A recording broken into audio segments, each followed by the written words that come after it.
Donc, à la une de l'actualité internationale, le président de la Fédération de Russie, Vladimir Poutine, vient de briser le silence face à la montée en puissance de la détermination de guerre de l'OTAN. Vladimir Poutine vient de sortir de sa réserve. Depuis tout ce temps, il s'est mis à observer.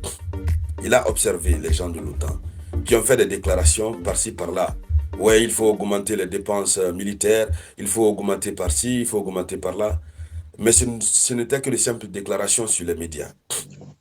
Jusqu'à ce que lors de ce dernier sommet de l'OTAN, qui s'est tenu à La Haye, à partir du 24 juin 2025, jusqu'à ce qu'ils mettent ça sur papier et que Donald Trump se glorifie d'avoir eu à obtenir auprès des États européens un engagement de faire passer le pourcentage de leur PIB à 5%.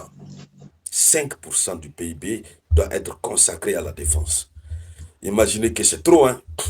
C'est un montant colossal que chaque pays européen devra verser pour s'armer, pour se réarmer, pour se positionner. Et le tout, ils le disent clairement, c'est pour faire face à la Russie. C'est pour faire face à la Russie. Parce que, selon eux, selon plusieurs rapports, la Russie représente la plus grande menace. Et selon plusieurs rapports, la confrontation entre la Russie et les pays membres de l'OTAN va commencer entre 2029 et 2030. Donc c'est le bon moment pour eux de s'armer. Selon les différents rapports existants, la Russie va commencer par attaquer les pays baltes, notamment l'Estonie.